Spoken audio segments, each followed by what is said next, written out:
truly hated him more than anyone. Ernest Borgnine was born. Ernest Borgnine, on January 24, 1917 in Hamden, Connecticut, was a larger-than-life figure both on and off the screen.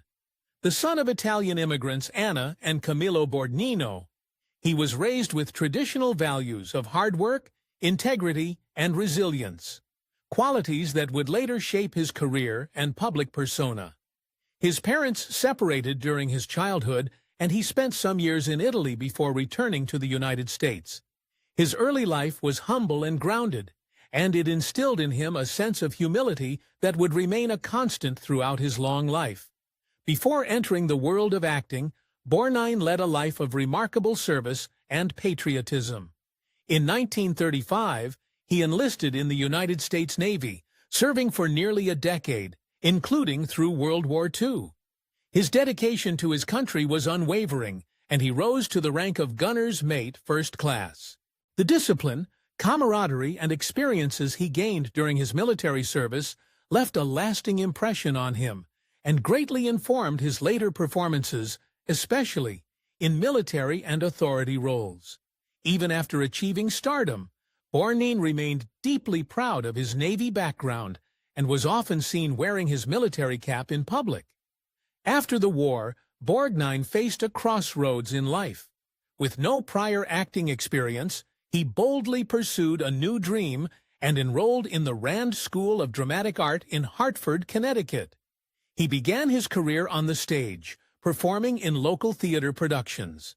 His big break came when he transitioned to film and landed a supporting role as the sadistic Sergeant Fatso Judson in the critically acclaimed 1953 movie From Here to Eternity. The performance marked him as a powerful screen presence, and it opened the door to numerous opportunities in Hollywood. In 1955, Borgnine reached the pinnacle of critical acclaim when he starred as the title character in Marty, a film about a kind-hearted but lonely Bronx butcher. The role, which showcased his gentle, vulnerable side, was a stark contrast to his earlier, tougher characters. Borgnine's heartfelt and nuanced performance earned him the Academy Award for Best Actor, cementing his place among the greats of cinema. Marty also won the Palme d'Or at the Cannes Film Festival, and Borgnine was praised worldwide for his ability to portray the everyday man with dignity, warmth, and depth. Over the following decades, Borgnine enjoyed an extraordinarily prolific and diverse career. He appeared in over 200 film and television roles, ranging from dramas to comedies, westerns to war films. Notable movies included The Dirty Dozen, 1967, The Wild Bunch, 1969, The Poseidon Adventure, 1972, and Escape from New York, 1981. He brought authenticity and heart to every character, no matter how small the role. His booming voice, gap-toothed smile, and hearty laugh made him an instantly recognizable and beloved figure in American popular culture. Borgnine also found great success on the small screen. Perhaps most famously, he starred in the 1960s television comedy series McHale's Navy, playing the lovable and unorthodox Lieutenant Commander Quentin McHale. The role allowed him to display his comedic timing and endeared him to a new generation of fans. He would go on to voice the character of Mermaid Man in the animated series SpongeBob SquarePants, introducing him to yet another generation and proving his versatility and enduring appeal. Beyond his professional accomplishments, Ernest Borgnine was widely admired for his kindness, humility, and boundless enthusiasm for life. Known for his approachable nature, he never let fame change him. He frequently participated in fan conventions and public events, always making time to interact with admirers. He remained active in the entertainment industry well into his 90s, a testament to his passion for storytelling and performing. Ernest Borgnine's personal life was as colorful and eventful as his long and successful acting career. Over the course of his life, he was married 5 times, each marriage reflecting different phases of his life and offering a glimpse into the man behind the roles. His first marriage took place in 1949 to Rhoda Keemans, a woman he met while serving in the United States Navy, where he had a distinguished career before becoming a full-time actor. Keemans was a Navy hospital records technician, and their shared experience in military life likely provided a foundation for their early relationship. Their union lasted nearly a decade, ending in 1958. During their time together, the couple welcomed one child, a daughter named Nancy, who was born on May 28, 1952. Despite the marriage's eventual dissolution, Borgnine remained fond of his daughter and maintained a relationship with her throughout his life. This period marked a transitional time for Borgnine, as he was just beginning to find success in Hollywood following his breakout role in Marty, 1955, which won him the Academy Award for Best Actor. Shortly after his divorce from Keemans, Borgnine entered into his second marriage with Katie Jurado, a renowned Mexican actress who had made a name for herself in both Mexican cinema and Hollywood. The two married in 1959, and their relationship, while glamorous, was also tumultuous. Jurado, known for her fiery personality and striking presence on screen, was a strong woman who shared many of Borgnine's passions, including acting. However, their cultural differences, busy careers, and temperamental natures likely contributed to strain in the relationship. After 4 years of marriage, the couple divorced in 1963, bringing to a close a chapter filled with both affection and emotional conflict. Borgnine's third marriage was perhaps the most notorious. In 1964, he married Ethel Merman, the legendary Broadway star known for her powerful voice and strong-willed personality. Their union became Hollywood lore for its brevity and acrimony. It lasted only 42 days, a span so short that it became the punchline of jokes in entertainment circles. Merman herself acknowledged the marriage in her autobiography with a striking act of editorial silence. She left an entire page blank to represent the experience, a move that spoke volumes about how she viewed the marriage. The relationship was marked by constant arguing and clashing egos. Borgnine's friend and co-star, Tim Conway, later offered a pointed observation about the doomed pairing. "Ernie is volatile. I mean, there's no question about that, and Ethel was a very strong lady. So you put 2 bombs in a room, something is going to explode, and I guess it probably did." Their relationship was a classic case of two larger-than-life personalities, who, while perhaps drawn to each other's energy, simply could not coexist peacefully. His fourth marriage to Donna Roncourt began in 1965 and lasted until 1972. This relationship, unlike the previous ones, seemed to bring more stability and domestic life for Borgnine. With Roncourt, he fathered 3 children: Sharon, born on August 5, 1965, Christopher, born on August 9, 1916, and Diana, born on December 29, 1965-1970. During this time, Borgnine was in the prime of his television career, starring in the popular sitcom McHale's Navy. Despite his demanding filming schedule and public life, he tried to be involved in his children's upbringing. However, the pressures of fame and his personal disposition may have strained the marriage, ultimately leading to its end in 1972. Still, this period marked an important phase of Borgnine's life, as he embraced fatherhood and family life more fully than in his previous marriages. Ernest Borgnine's fifth and final marriage was to Tove Treisnayes, a Norwegian-born businesswoman and the founder of the beauty company Tove Cosmetics. They married on February 24, 1973, and unlike his previous marriages, this union stood the test of time. The couple remained devoted to each other for nearly 4 decades until Borgnine's death in 2012. Tove often accompanied Borgnine to public events and was a strong supporter of his career, especially during his later years. Their enduring relationship was a testament to the stability that Borgnine eventually found in his personal life.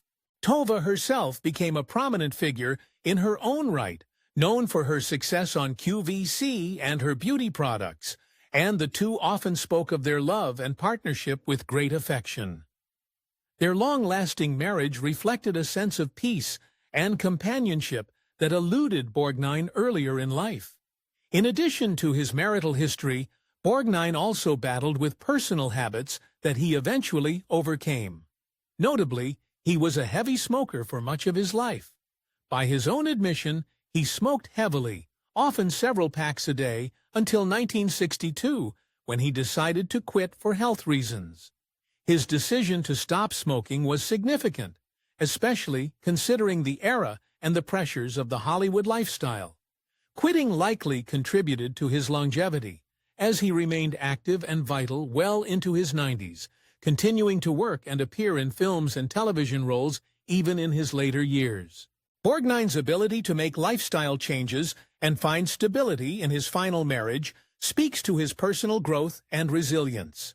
Ernest Borgnine was known throughout Hollywood not just for his commanding screen presence and gravelly voice, but for his boisterous personality, straightforward opinions, and tendency to speak his mind without sugarcoating. He was beloved by many for his authenticity and respected for his long, hard-earned career in film and television. But behind the scenes, few people stirred his eye quite like fellow actor Tony Curtis.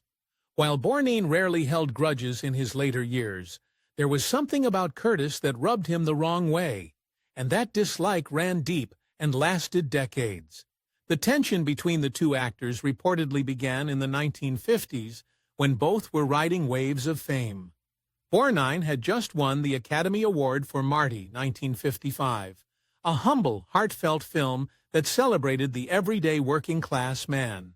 Curtis, on the other hand, was becoming known for his good looks, flashy roles, and glamorous Hollywood lifestyle.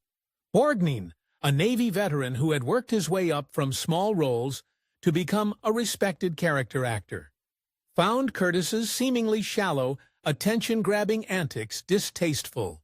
He saw Curtis as everything he despised about the Hollywood machine: style over substance, ego over humility. The dislike escalated when the two were cast together in The Vikings, 1958, a film starring Kirk Douglas, Janet Leigh, and a young Tony Curtis. Behind the scenes, Borgnine reportedly grew frustrated with Curtis's prima donna behavior. Curtis, who was known to be overly concerned with his appearance and screen time, allegedly clashed with Borgnine over lines, close-ups, and blocking. Borgnine, a consummate professional who had little patience for vanity or on-set drama, found Curtis's attitude infuriating. He considered him arrogant and self-serving, and the two men's working relationship became strained. Crew members from the film would later recall the cold silence between takes and occasional arguments that had to be diffused by the director. Their mutual dislike only deepened as the years went on. Borgnine often portrayed men of grit, toughness, and authenticity, qualities he valued off-screen as well. He found it galling that someone like Curtis, who often chose lighter or more glamorous roles, was being celebrated as a Hollywood icon. To Borgnine, Curtis symbolized everything that was artificial about the entertainment business, and he believed Curtis lacked the depth or character to truly understand the kinds of roles Borgnine himself had mastered. While Curtis rarely spoke publicly about Borgnine, Ernest never shied away from making his opinions known. In interviews, he occasionally made thinly veiled jabs at unnamed actors who were more concerned with their hair than their craft, or who showed up late and expected the world to revolve around them. Insiders and longtime fans alike often assumed he was referring to Curtis. On more than one occasion, he bluntly stated that there were a few actors in Hollywood he would never work with again. Tony Curtis was almost always believed to be at the top of that list. Even decades later, in the twilight of his life, when most old rivalries had mellowed into nostalgia or forgiveness, Ernest Borgnine's disdain for Tony Curtis remained. While he was gracious in discussing most of his contemporaries, there was a noticeable shift in his tone when Curtis's name came up, if he acknowledged it at all. It was one of the few feuds in Borgnine's long and colorful career that never found resolution. In a business built on facades and fleeting friendships, Borgnine's grudge with Curtis was rare in its longevity and intensity. Ultimately, the feud between Ernest Borgnine and Tony Curtis was more than just a clash of personalities.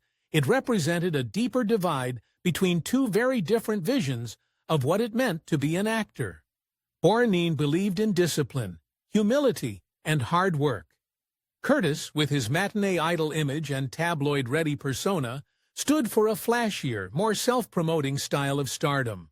For Borgnine, that wasn't just a difference in taste, it was an affront to everything he stood for. And that's why, in his eyes, Tony Curtis wasn't just another difficult co-star, he was the one man he truly hated. Ernest Borgnine, the beloved American actor known for his distinctive gap-toothed grin, commanding screen presence, and remarkable versatility, passed away at the impressive age of 95. His death occurred on July 8, 2012, at Cedars-Sinai Medical Center in Los Angeles, California, a renowned hospital known for treating numerous celebrities and high-profile patients. The cause of death was renal failure, a condition in which the kidneys lose the ability to remove waste and balance fluids and electrolytes in the body. Renal failure is often associated with advanced age and underlying health issues, and in Borgnine's case, it marked the end of a long, vibrant life that had spanned nearly a century and included both Hollywood stardom and decorated military service. In the month leading up to his death, Borgnine had undergone a surgical procedure. While the exact nature of the surgery was not publicly disclosed, it was clear that his health had been in decline during that period. Despite his age and fragile condition, he had remained relatively active in public life, continuing to make appearances and give interviews well into his 90s, a testament to his enduring passion for acting and engagement with fans. Just a few days before his death, he had returned to the hospital for what was reportedly a routine medical checkup. This visit underscores the suddenness with which his condition deteriorated, catching many fans and admirers off guard. After his passing, Ernest Borgnine was cremated, in accordance with his and his family's wishes.